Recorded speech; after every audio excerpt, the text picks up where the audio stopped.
So hi hello ನಮಸ್ಕಾರ, welcome to ಮಸಾಜ್ chai media. ನಾನಿವತ್ತು ಇರೋದು ಯಾರ ಜೊತೆ ಅಂತ ಹೇಳಿದ್ರೆ, ಇವಾಗಿನ ಕಾಲನೇ ಬೇರೆ, ಅವಾಗಿನ ಕಾಲನೇ ಬೇರೆ. ಅವಾಗೊಂದು ಕಾಲ ಇತ್ತು, 80s ಅಂತ ಒಂದು ಕಾಲ. ಆ ಕಾಲನ ಮತ್ತೆ ತಗೊಂಬಂದು ನಮಗೆ ಪರಿಚಯ ಮಾಡಿಸಿ, ಮತ್ತೆ ಆ ಕಾಲದ ಸವಿ ನೆನಪುಗಳು, ಆ ಕಾಲದ ನೆನಪುಗಳು, ಆ ಕಾಲದ ಏನೊಂದು ಮನೋರಂಜನೆ ಎಂಟರ್ಟೈನ್ಮೆಂಟ್ ಇತ್ತು, ಅದನ್ನೆಲ್ಲ ಮತ್ತೆ ಆಗಿ ತಗೊಬಂದು ಪ್ರೇಕ್ಷಕರಿಗೆ ಹಂಚೋಕೆ ಅಂತ ಹೊರಟಿದ್ದಾರೆ. ಆಲ್ರೆಡಿ ಒಂದು ಸಾಂಗ್ ಬೇರೆ ಹಿಟ್ಟಾಗಿ ಬುಲೆಟ್ ಟ್ರೈನ್ ತರ ಹೋಗ್ತಾ ಇದೆ. ಸೊ ಆ ಸಾಂಗ್ ಅನ್ನ ಬರ್ದಿರೋದು ನಮ್ಮ ಪ್ರಮೋದ್ ಮರವಂತೆ ಸರ್ ಅವರು ಕೂಡ ನಮ್ಮ ಜೊತೆ ಇದ್ದಾರೆ. ಸೊ ಮೊದಲನೇದಾಗಿ hi, welcome sir. Thank you sir. Sir, ಇವಾಗ ದೂರದರ್ಶನ ಮೂವಿ ಚಿತ್ರದ ಆ ಸಾಂಗ್ ಬಗ್ಗೆ ಮಾತಾಡೋಕ್ಕಿಂತ ಮುಂಚೆ ಸೊ ಕೇಳೋದೇ ಬೇಡ, ಕಾಂತಾರ ಮೂವಿನೇ ನೆಕ್ಸ್ಟ್ ಲೆವೆಲ್ ಆದರೆ ಅದರಲ್ಲಿ ಸಿಂಗಾರ ಸಿರಿ ಸಾಂಗ್ ಇನ್ನೊಂದು ಲೆವೆಲ್ ಅಂತಲೇ ಹೇಳ್ಬೋದು.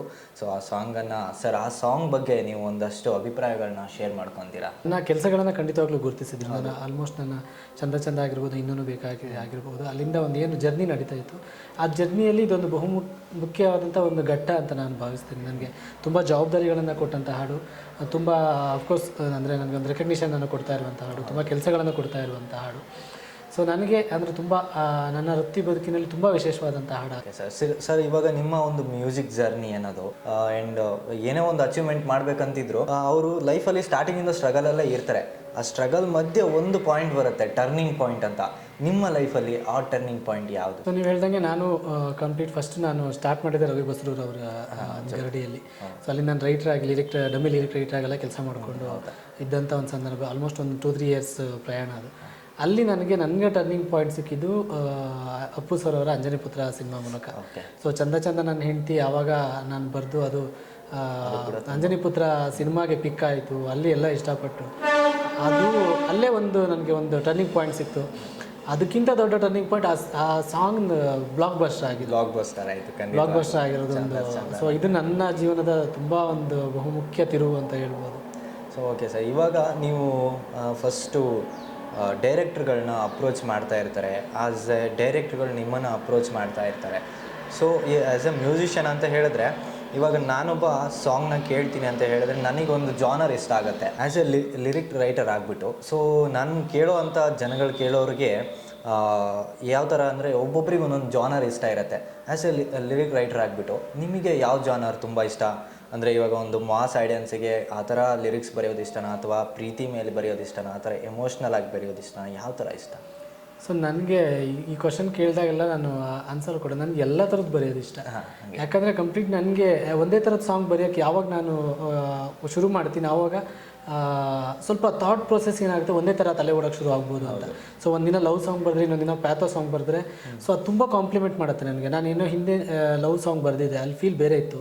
ಸೊ ಇಲ್ಲೇನೋ ಹೊಸ ವಿಚಾರಗಳನ್ನು ಹೇಳೋದಕ್ಕೆ ನನಗೆ ಒಂದು ಸ್ಪೇಸ್ ಸಿಗುತ್ತೆ. ಆಮೇಲೆ ಯಾವುದೊಂದು ಕ್ಲಬ್ ಸಾಂಗ್, ಐಟಮ್ ಸಾಂಗ್ ಅಂತ ಏನು ಹೇಳ್ತೀವಿ, ಅದು ಬರೆದಾಗ ಅಲ್ಲಿ ಬೇರೆ ಏನೋ ಒಂದಿಷ್ಟು ಎಲಿಮೆಂಟ್ಸ್ಗಳು ನನ್ನ ತಲೆಯಲ್ಲಿರೋದನ್ನು ಹಾಕೋದಕ್ಕೊಂದು ಸ್ಪೇಸ್ ಸಿಗುತ್ತೆ. ಇನ್ನೊಂದು ಯಾವುದೋ ದೇವರ ರಿಲೇಟೆಡ್ ಒಂದು ಭಕ್ತಿ ಗೀತೆ ಬರೆದ್ರೆ, ಹೀರೋ ಇಂಟ್ರೊಡಕ್ಷನ್ ಬರೆದ್ರೆ ಇನ್ನೊಂದು ಏನೋ ಎಲಿಮೆಂಟ್ಸ್. ಸೊ ನಾವು ಆ್ಯಸ್ ಅ ರೈಟರ್ ನಾವು ಒಂದು ಬೌಂಡ್ರಿ ಹಾಕ್ಕೊಳ್ಳೋದು ಬೇಡ ಅನ್ನೋದು ನನ್ನ ಒಂದು ಯಾವಾಗ ನನಗೆ ತುಂಬ ವರ್ಸಟಾಲಿಟಿ ಅಂದರೆ ತುಂಬಾ ಇಷ್ಟ. ಸೊ ಹಾಗಾಗಿ ಇಲ್ಲಿ ತನಕ ನಾನು ಬರೆದಿರೋ ಆಲ್ಮೋಸ್ಟ್ ಒಂದು 150 ಹಾಡುಗಳಲ್ಲಿ ಎಲ್ಲ ಜಾನರ್ ಹಾಡುಗಳು ಇದೆ, ತುಂಬ ಇದೆ. ಸರ್, ಇವಾಗ ಡೈರೆಕ್ಟಾಗಿ ದೂರದರ್ಶನ ಮೂವಿ ಸಾಂಗ್ ಬಗ್ಗೆನೇ ಬಂದುಬಿಡ್ತೀನಿ. ಸೊ ದೂರದರ್ಶನ ಸಾಂಗ್ ಮೂವಿ ಮತ್ತು ಒಂದು ರಿಲೇಟಬಲ್ ಕಾಮನ್ ಆಗಿರೋ ಒಂದು ಕ್ವಶನ್ ಏನಂತ ಹೇಳಿದ್ರೆ, ನೀವಾಗ ಲಿರಿಕ್ ರೈಟ್ ಮಾಡಬೇಕು. ಸೊ ನೀವು ಲಿರಿಕ್ ರೈಟ್ ಮಾಡಿದಾಗ ಯಾರನ್ನ ಮೆಚ್ಚಿಸ್ಬೇಕಂದ್ರೆ, ಒಂದು ಮೂವಿ ಅಂತ ತೊಗೊಂಡಾಗ ಮೂವಿ ಟೀಮ್ ಮೇಯ್ನ್ ಇರುತ್ತೆ. ಸೊ ಅಲ್ಲಿ ಯಾರನ್ನ ಮೆಚ್ಚಿಸ್ಬೇಕು, ಯಾರಿಗೆ ಡೈರೆಕ್ಟ್ರಿಗೆ ಇಷ್ಟ ಬೇಕಾ, ಪ್ರೊಡ್ಯೂಸರಿಗೆ ಇಷ್ಟ ಬೇಕಾ, ಯಾವ ಥರ ಅಲ್ಲೊಂದಷ್ಟು ಚಾಲೆಂಜಿಂಗ್ ಫೇಸಸ್ ಇರುತ್ತಲ್ವ ಸರ್, ಯಾವ ಥರ ಇರುತ್ತೆ ಅದು? ಸೊ ಮೇಜರ್ ಬರೋದು ಡೈರೆಕ್ಟರ್, ಯಾಕಂದರೆ ಕ್ಯಾಪ್ಟನ್ ಅಭಿಜಿತ್ ಅವ್ರ ಕಲ್ಪನೆ ಏನು ಇದೆಲ್ಲ ಅವ್ರದ್ದು ಒಂದು ಕತೆ ಏನು ಬರ್ಕೊಂಡಿರ್ತಾರೆ, ಒಂದು ಪಾತ್ರಗಳು ಏನು ಬರ್ಕೊಂಡಿರ್ತಾರೆ. ಹಾಡು ಅನ್ನೋದು ಆ ಸಿನಿಮಾದ ಒಂದು ಭಾಗ. ಸೊ ಆ ಸಿನಿಮಾದ ಭಾಗ ಕೂಡ ಸಿನಿಮಾಕ್ಕೆ ತುಂಬ ಪೂರಕವಾಗಿ, ಸಿನಿಮಾಕ್ಕೆ ಕಾಂಪ್ಲಿಮೆಂಟ್ ಆಗೋ ಥರ ಇರಬೇಕು. ಆ್ಯಂಡ್ ಅವ್ರದ್ದೊಂದು ಇಮ್ಯಾಜಿನೇಷನ್ ಇದ್ದೇ ಇರುತ್ತೆ, ನನ್ನ ಸಿನಿಮಾದಲ್ಲಿ ಹಾಡುಗಳು ಈ ಥರ ಇರಬೇಕು ಅನ್ನೋದು ಅವ್ರ ಕಲ್ಪನೆಗೆ ನಾವು ಅದಕ್ಕೊಂದು ಜೀವ ತುಂಬೋದಷ್ಟೇ ಬಿಟ್ಟರೆ ಅವ್ರ ಕಲ್ಪನೆ ಅದು. ಸೊ ನಮಗೆ ಮೇಜರು ಡೈರೆಕ್ಟ್ರಿಗೆ ಫಸ್ಟ್ ಇಷ್ಟ ಆಗಬೇಕು. ನಾನು ಯಾವುದೇ ಹಾಡು ಬರೆಯೋಕ್ಕೆ ಕೂತ್ರು ಹಿಟ್ ಆಗೋದು, ಜನರಿಗೆ ಇಷ್ಟ ಆಗೋದು ಅದು ಒಂದು ಕಡೆ ಇರುತ್ತೆ ತಲೆಯಲ್ಲಿ. ಬಟ್ ಡೈರೆಕ್ಟ್ರು ಏನು ನಂಗೆ ಹೇಳಿದ್ದಾರೆ, ಸೊ ಈ ಕತೆಗೆ ಪೂರಕವಾಗಿದೆ, ಡೈರೆಕ್ಟ್ರಿಗೆ ಇಷ್ಟ ಆಯಿತು ಅಂದರೆ ಕತೆಗೆ ಪೂರಕವಾಗಿದೆ ಅನ್ನೋದೊಂದು ಅದೊಂದು ಖಚಿತ ಅದು. ಸೊ ಡೈರೆಕ್ಟ್ರಿಗೆ ಇಷ್ಟ ಆಗಬೇಕು ಅಂದರೆ ಕತೆಗೆ ಪೂರಕವಾಗಿರ್ಬೇಕು ಅನ್ನೋದು ಒಂದು ಥಾಟು. ಅದ್ರ ಜೊತೆಗೆ ನನ್ನ ಸ್ವಾರ್ಥ ಇರುತ್ತೆ. ಅಂದರೆ ಆ್ಯಸ್ ಅ ರೈಟರ್ ನನಗೆ ಈ ಥರದ ಎಲಿಮೆಂಟ್ಸ್ಗಳನ್ನು ಹೇಳಬೇಕು, ಏನೋ ಒಂದು ವಾವ್ ಫ್ಯಾಕ್ಟ್ರ್ ತುಂಬಬೇಕು ಅನ್ನೋದೊಂದು ಇರುತ್ತೆ. ಅದನ್ನು ನಮ್ಮ ಎಲಿಮೆಂಟ್ಸ್ಗಳನ್ನ ನಮ್ಮ ಥರ ಹೇಗೆ ತುಂಬ್ತೀವಿ ಅನ್ನೋದು. ಇನ್ನೂ ಒಂದು ಪಾಯಿಂಟ್ ಬರೋದು ನನಗೆ ಆಡಿಯನ್ಸ್. ಸೊ ಎಲ್ಲ ಪ್ರಕಾರದ ಆಡಿಯನ್ಸಿಗೆ ರೀಚ್ ಆಗಬೇಕು, ಕನೆಕ್ಟ್ ಆಗಬೇಕು ಅನ್ನೋದು. ಸೊ ಎಲ್ರಿಗೂ ಈ ಲೈನು ನನಗೂ ಎಲ್ಲೋ ಈ ಲೈನ್ ಹತ್ತಿರ ಆಗ್ತಿದೆ ಅಂತ ಅನಿಸ್ಬೇಕು, ತುಂಬ ಆಚೆ ಅನಿಸ್ಬಾರ್ದು ಅನ್ನೋದೊಂದು ಇದಿರುತ್ತೆ. ಸೊ ಅದನ್ನೆಲ್ಲ ತಲೆ ಇಟ್ಕೊಂಡು ಬರೆಯೋದು. ಸೊ ಇವಾಗ ದೂರದರ್ಶನ ಮೂವಿ ಸಾಂಗ್ ಮಾಡಬೇಕಂತ ಹೇಳಿದ್ರೆ ಆ್ಯಕ್ಚುಲಿ ಟೈಟಲ್ ಬಂದುಬಿಟ್ಟೇ ತುಂಬ ಜನ ಟೀಸರು ಎಲ್ಲದೂ ಕೂಡ ನಾವು ನೋಡಿದ ಮೇಲೆ ಗೊತ್ತಾಗುತ್ತೆ ನಮಗಿದು 80s ಮತ್ತು 1980 ಬರುವಂತಹ ಒಂದು ಸನ್ನಿವೇಶದ ಒಂದು ಚಿತ್ರ ಅಂತ. ಸೊ ಆ ಸನ್ನಿವೇಶಕ್ಕೆ ಏನಂತ ಹೇಳಿದ್ರೆ ಯಾವ ಥರ ಸಾಂಗ್ ಅಂತ ಹೇಳಿದ್ರೆ ಆ ಸನ್ನಿವೇಶಕ್ಕೆ ತಕ್ಕ ಹಾಗೆ ಇರಬೇಕು. ಸೊ ನಿಮಗೆ ಏನಾದರೂ ಅಲ್ಲಿ ಲಿರಿಕ್ ಈಗ ಬರ್ದಿದ್ದೀರಲ್ಲ ಸಾಂಗು, ಆ ಲಿರಿಕ್ ಯಾವ ಥರ ಬರೀಲಿಕ್ಕೆ ಯಾವುದಾದ್ರೂ ಒಂದಷ್ಟು ಕಷ್ಟ ಅಥವಾ ಯಾವ ಥರ ಈಸಿಯಾಗಿ ಆಗೋಯ್ತಾ, ಯಾವ ಥರ? ಸೊ ಅದು ನನಗೆ ಟ್ಯೂನ್ ಕಳಿಸಿದಾಗ ಒಬ್ಬರು ಸಾಂಗ್ ಟ್ಯೂನ್ ಕಳಿಸಿದಾಗ ನನಗೆ ಹೇಳಿದ್ದು, ಸರ್ ಇದು ರೆಟ್ರೋ ಸಿನಿಮಾ ಆಗಿರೋದ್ರಿಂದ ಸೊ ನಾವು ತುಂಬ ಮಾಡರ್ನೈಸ್ಡ್ ಲಿರಿಕ್ ಹೋಗೋದು ಬೇಡ. ಸೊ ಟ್ಯೂನು ಕೂಡ ಆ ಕಡೆ ರೆಟ್ರೋನೂ ಇಲ್ಲ, ಈ ಕಡೆ ಮಾಡರ್ನ್ ಇಲ್ಲ, ಒಂದು ಸೆಟಲ್ ಆಗಿದೆ, ಎಲ್ಲ ಜನ್ರೇಷನ್ಗೂ ಆಗೋ ಥರ ಇದೆ ಟ್ಯೂನು. ಸೊ ಆ ಥರನೇ ಹೋಗೋಣ, ಒಂದು ರೆಟ್ರೋ ಫೀಲಲ್ಲಿ ಹೋಗೋಣ ಅಂತ ಹೇಳಿದಾಗ ನನಗೆ ಆ ಅಪ್ರೋಚಲ್ಲಿ ನಾನು ಶುರು ಮಾಡಿ, ತುಂಬ ಸರಳವಾಗಿರಲಿ ಪದಗಳು ಆ್ಯಂಡ್ ಮೀನಿಂಗ್ ವೈಸ್ ಏನೋ ಒಂದು ಹೊಸದಾಗಿ ಹೇಳೋಣ, ಆ್ಯಂಡ್ ಕತೆಗೆ ತುಂಬ ರಿಲೇಟೇಬಲ್ ಆಗಿರಲಿ, ಆ ಪಾತ್ರಗಳು ಏನು ಹೇಳಬಹುದು ಅದೇ ಇರಲಿ, ಆ ಮನು ಆ್ಯಂಡ್ ಮೈತ್ರಿ ಕ್ಯಾರೆಕ್ಟರ್ಗಳು ಏನು ಹೇಳೋಕ್ಕೆ ಸಾಧ್ಯ ಅದೇ ಇರಲಿ ಅನ್ನೋದೊಂದು ನಮ್ದು ಎಲ್ಲರದೊಂದು ಒಪಿನಿಯನ್ ಆಗಿತ್ತು.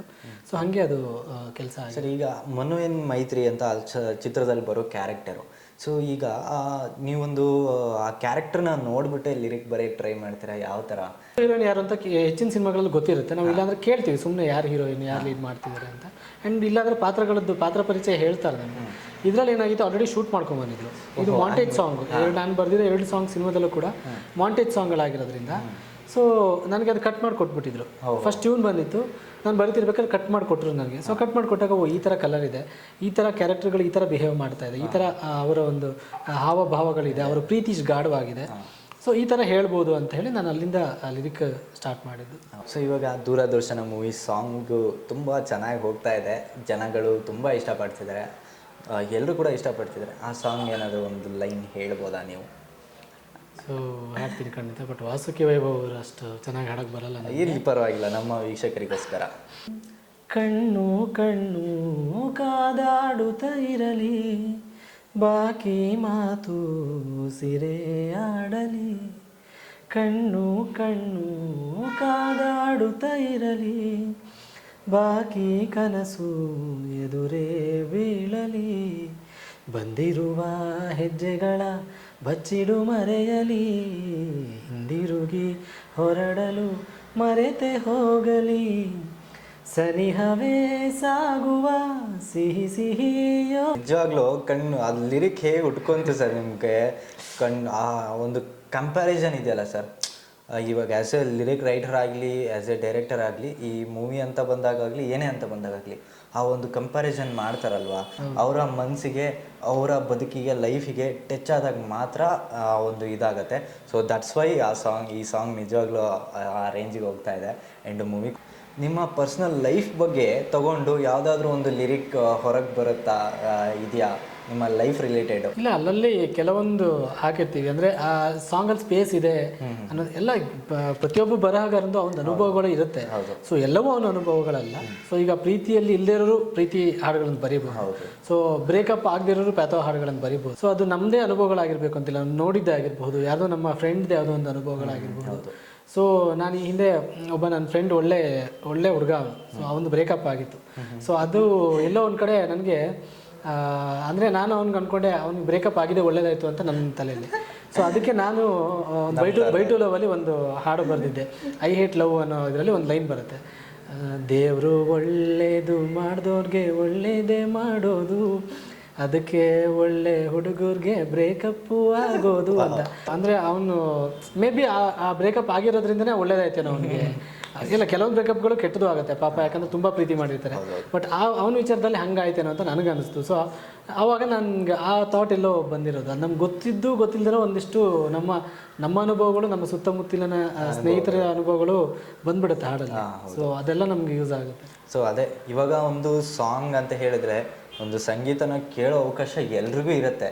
ಸೊ ಅದನ್ನು ಕ್ರಿಯೇಟ್ ಮಾಡಿ ಲಿರಿಕಲಿ ಅದನ್ನು ಒಂದು ಏನಿದೆ ವರ್ಡ್ಸ್ಗಳ ಮೂಲಕ ಹೇಳುವಂಥ ಟ್ಯಾಲೆಂಟ್ಗಳು ಕೆಲವೊಬ್ಬರಿಗೆ ಮಾತ್ರ ಇರುತ್ತೆ. ನಮ್ಮ ಮೂವಿ ಬಗ್ಗೆ ನಿಮ್ಮ ಒಂದು ಶೂಟಿಂಗ್ ಕಂಪ್ಲೀಟ್ ಸ್ಟಾರ್ಟ್ ಆಗಿದ್ದರಿಂದ ದಿ ಎಂಡ್ವರೆಗೂ ಯಾವ ಥರ ಇತ್ತು, ಯಾವ ಥರ ಒಂದಷ್ಟು ಚಾಲೆಂಜಿಂಗ್ಗಳನ್ನ ಫೇಸ್ ಮಾಡಿದ್ವಿ, ಅಥವಾ ಡೈರೆಕ್ಟ್ರ್ ಜೊತೆ ಒಂದು ಕೋಆಪ್ರೇಟ್ ಆಗಿರ್ಬೋದು ನಿಮ್ಮದು.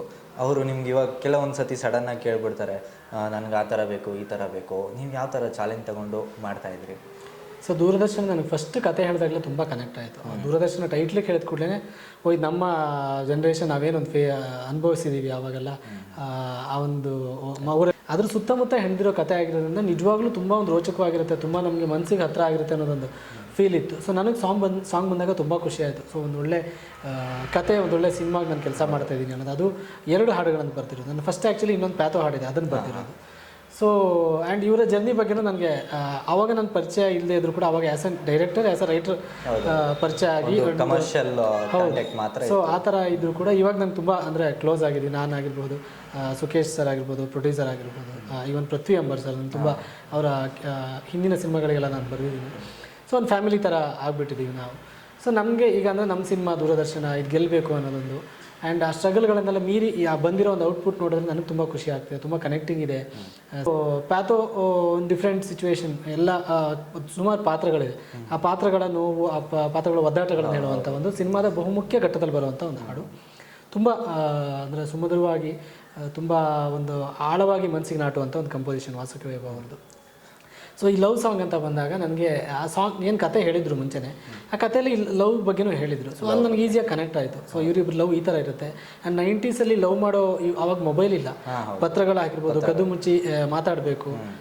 ಸೊ ಅದು ಬಿಟ್ಟರೆ ಬೇರೆ ಏನು ಸಮಯದಲ್ಲಿ ವರ್ಡಿಂಗ್ಸೇ ತುಂಬ ಮಾತಾಡುತ್ತೆ. ಸೊ ದೂರದರ್ಶನ ಸಿನಿಮಾ ನನಗೆ ಅನಿಸುತ್ತೆ, ನಾವು ನಮ್ಮ ಜನ್ರೇಷನ್ ಏನಿದ್ದೀವಿ, ನಾವು 90s 80s 70s, ಸೊ ಇವ್ರು ಖಂಡಿತವಾಗಿ ನೋಡಲೇಬೇಕು. ಯಾಕಂದರೆ ನಮ್ಮ ನೆನಪುಗಳಿದೆ, ನಮ್ಮ ಎಲ್ಲ ಒಂದು ಕಡೆ ನಮ್ಮ ಊರಿನ ನೆನಪುಗಳಿದೆ, ನಮ್ಮ ಸ್ನೇಹಿತರ ಜೊತೆ ನಾವು ಕಳೆದಂಥ ಒಂದಿಷ್ಟು ಕ್ಷಣಗಳ ಒಂದು ಮೆಲುಕು ಹಾಕುವಂಥ ಒಂದು ಅವಕಾಶ ಸಿಗುತ್ತೆ. ಆ್ಯಂಡ್ ಎಸ್ಪೆಷಲಿ ಟಿ ವಿ ಜೊತೆ ನಮ್ಮ ಒಂದೇನು ಅವಿನಾಭಾವ ಸಂಬಂಧ ಇತ್ತು ಆವಾಗ. ಸೊ ಅದನ್ನೆಲ್ಲ ಒಂದು ಮತ್ತೆ ನಮಗೆ ಪ್ಯಾಕೇಜ್ ಆಗಿ ಈ ಸಿನಿಮಾ ಕೊಡುತ್ತೆ ಅನ್ನೋದೊಂದು. ಸೊ ಥಿಯೇಟ್ರ್ ಒಳಗಡೆ ಕೂತಾಗ ನಾವು 80s 90sಗೆ ಒಂದು ಪ್ರಯಾಣಿಸಿ ವಾಪಸ್ ಬರ್ತೀವಿ ಅನ್ನೋ ಒಂದು ದೃಢವಾದ ನಂಬಿಕೆ ನಂದು. ಅದು ಬಿಟ್ಟರೆ ಮುಂದಿನ ಜನ್ರೇಷನ್, ಈಗೇನು ಮಕ್ಕಳಿದ್ದಾರೆ, ಮಕ್ಕಳು ಮೊಮ್ಮಕ್ಕಳು, ಇವರಿಗೂ ತೋರಿಸ್ಬೇಕು. ಸೊ ಅದ್ರ ಜೊತೆಗೆ ಹಿಂದಿನ ಜನ್ರೇಷನ್ ಏನಿದೆ, ನಿಮ್ಮ ಮಕ್ಕಳು ಮೊಮ್ಮಕ್ಕಳು ಆಗಿರ್ಬೋದು, ಸೊ ಅವರಿಗೆಲ್ಲ ಯಾಕೆ ತೋರಿಸ್ಬೇಕು ಅನ್ನೋದೊಂದು ತುಂಬ ಇಂಪಾರ್ಟೆಂಟ್. ಅಂದರೆ ನಾವು ತುಂಬ ಹೇಳಿರ್ತೀವಿ ಅವ್ರಿಗೆ, ಈ ಥರ ನಮ್ಮ ಇದ್ದಾಗ ಇವಾಗೆಲ್ಲ ಟಿ ವಿ ಮನೆ ಮೇಲೆ ಟಿ ವಿ ಇದೆ, 300 ಚಾನಲ್ ಇದೆ, ಬಟ್ ಆವಾಗೆಲ್ಲ ಒಂದೇ ಚಾನಲು ಒಂದೇ ಟಿ ವಿ ಇರೋದು ಊರಿಗೆ. ಅವಾಗ ಹಿಂಗಿತ್ತು ಗೊತ್ತಾ ಅಂತ. ಆ ಮಕ್ಕಳಿಗೆ ಅಷ್ಟು ಇಂಟ್ರೆಸ್ಟಿಂಗ್, ಎಷ್ಟು ಮಕ್ಕಳು ತುಂಬ ಇಂಟ್ರೆಸ್ಟ್ ಕೊಟ್ಟು ಕೇಳಿದಾರೋ ಗೊತ್ತಿಲ್ಲ. ಅದನ್ನು ನೀವು ವಿಜುವಲಿ ಹೇಳಿದಾಗ ಆ ಇಂಪ್ಯಾಕ್ಟ್ ಬೇರೆ. ಆ್ಯಂಡ್ ಅವರಿಗೆ ತುಂಬ ಬೇಗ ಕನೆಕ್ಟಿಂಗ್ ಅನಿಸ್ಬೋದು. ಸೊ ಇವಾಗ ನೋಡಿ ಟಿ ವಿ ಇದೆ, ಇಷ್ಟಿದೆ, ಇಷ್ಟೆಲ್ಲ ಎಲಿಮೆಂಟ್ಸ್ ಇದೆ, ನಮ್ಮ ಪೂರ್ವಜರು ಹೆಂಗೆಲ್ಲ ಇದ್ದರು, ಅವರ ಜೀವನ ಹೆಂಗಿತ್ತು, ಟೋಟಲಿ ನಿಮ್ಮ ಲೈಫ್ ನೀವು ಹೆಂಗೆ ಕಳೆದ್ರಿ, ಬಾಲ್ಯವನ್ನು, ನಿಮ್ಮ ಯೌವನವನ್ನು ಹೆಂಗೆ ಕಳೆದ್ರಿ ಅಂತ ಮುಂದಿನ ಜನ್ರೇಷನ್ಗೆ ಹೇಳೋ ಒಂದು ತುಂಬ ಒಳ್ಳೆಯ ಒಂದು ಡಾಕ್ಯುಮೆಂಟ್ರಿ ಥರನೂ ಈ ಸಿನಿಮಾ ಆಗುತ್ತೆ ಅನ್ನೋದು ನನ್ನ ಭಾವನೆ.